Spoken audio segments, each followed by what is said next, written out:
लोकसभा मतदार संघामधून मला जी प्रकाश अण्णा शेंडगे आमचे नेते प्राध्यापक टी पी मुंडे सर यांनी जी उमेदवारी आम्हाला ओबीसी बहुजन पार्टीच्या माध्यमातून पक्षामधून मला जी उमेदवारी दिली तेही उमेदवारीचं ओबीसी समाजाच्या हिताबद्दल, त्यांच्या संरक्षणाबद्दल, त्यांच्या आत्मसंरक्षणाबद्दल मी कार्य करणार आहे। खरं म्हटलं तर आज अशी महाराष्ट्रामध्ये परिस्थिती, आघाड्या बिघाड्या, ही भाजप राष्ट्रवादी ही अशा विचित्र युत्या निर्माण झालेल्या आहेत।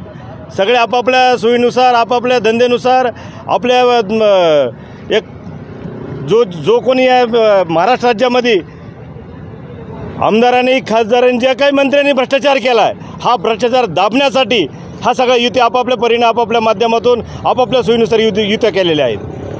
आमच्या पक्षाचे नेते प्रकाश अण्णा शेंडगे यांनी जी 7-8 महिन्यापासून ती ओबीसीबद्दल जी पूर्ण महाराष्ट्रामध्ये मोर्चे, आंदोलनं, सभा जे आयोजित केल्या, सगळ्या सभांना महाराष्ट्रामध्ये चांगला आणि उत्तम प्रतिसाद मिळालेला आहे। या सभांना ओबीसी समाजामधून चांगला आणि सगळ्यात धनगर, माळी, वंजारी, साळी, माळी, कोळी, विस्थापित मराठा समाज यांनीसुद्धा आमच्या ओबीसी समाजाला पाठिंबा दिलेला आहे।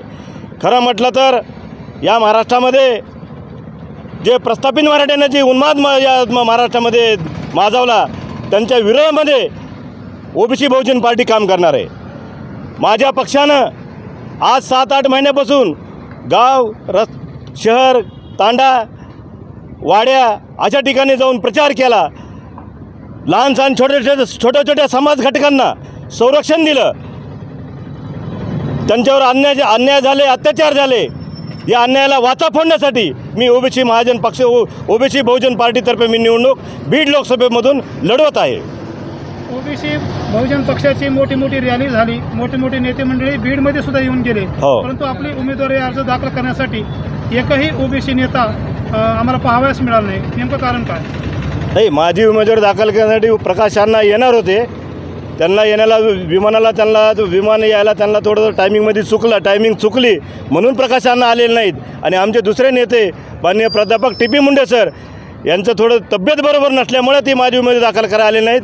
त्यांचा मुलगा अजय मुंडे, विजय मुंडे हे माझी उमेदवारी दाखल करायला आले होते, परंतु ते कार्यकर्ते माझ्याबरोबर होते। त्याचा काय संभ्रम मनामध्ये काय येऊ देऊ नका।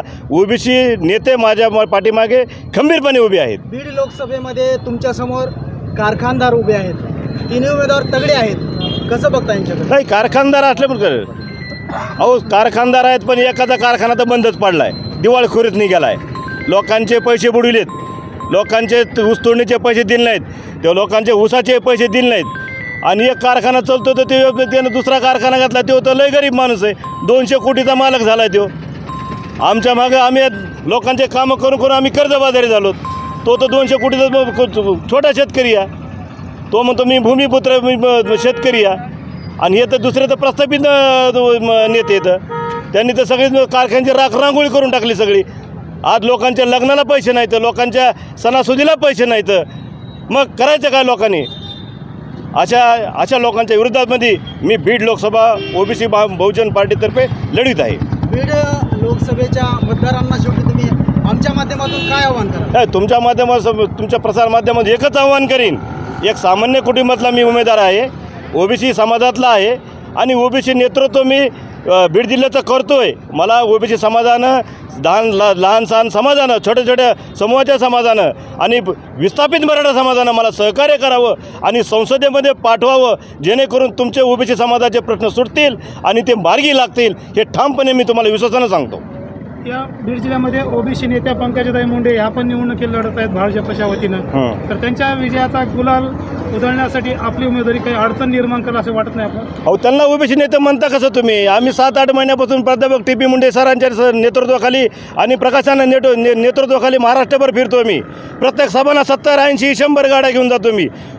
पंकजाताईंना मी ओबीसी नेता मानतच नाही आणि जनताही मानत नाही आणि मानणार बी नाहीत। आम्ही कोणत्याही ओबीसी कार्यक्रमाला पंकजाताई हजर झाले नाहीत। तीव्र भावना आहेत लोकांमध्ये पंकजाताईबद्दल आणि धनुभाऊ सुद्धा कोणत्या ओबीसीच्या कार्यक्रमाला आले नाहीत. अहो बीडमध्ये एवढी मोठी सभा लावली, आम्ही कार्यकर्त्यांना त्यांचे कटआउट लावले, फोटो लावले, आले का त्या कार्यक्रमाला? का आले नाहीत? त्यांना ओबीसी नेता म्हणून घेण्याचा कसलाही अधिकार नाही आणि त्यांनी ओबीसी नेता म्हणून त्यांनी घेऊ नये आणि जनता त्यांना ओबीसी नेता म्हणून मानणार नाही.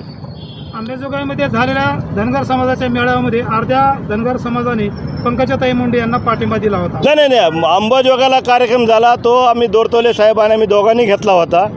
त्याच्यामध्ये काही गडबड झाली, त्यांना आम्ही सांगितलं होतं फोन करू नका. त्यांनी फोन लावला, तरी मी पंकजाताईंना फोन केला किंवा तुम्ही ओबीसीसाठी काय केलं. त्यांनी मला सांगितलं गायकेजी मी अडचणीमध्ये होते, पार्टीमध्ये सक्रिय नव्हते, असं त्यांनी काही 2-3 कारणं सांगितले. त्यांचे कारणं त्यांना लखलाप, त्यांच्याबद्दल आम्हाला काही म्हणायचं नाही. पण ताई 10 वर्ष जिल्ह्याच्या खासदार होत्या, काय केलं त्यांनी? अहो खासदारपंड वापस गेला. काय बोलता तुम्ही? खासदारपंड तुम्हाला खर्च करता आला नाही आणि तुम्ही लागले नेतृत्व करायला खासदारकी लढवायला.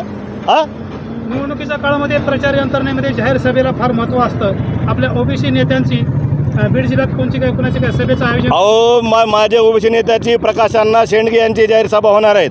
आणखीन ओबीसी नेत्यांच्या बीडमध्ये जाहीर सभा होणार आहेत. टी.पी. मुंडे इथे रात्रभर बसून आहेत आणि पूर्ण जिल्हा पिंजून काढणार आहेत. तुम्ही काही चिंता करण्याची गरज नाही. संसदेमध्ये यशवंतांना गायके जाणार आहे आणि ओबीसी नेतृत्व मीच करतोय. ओबीसीला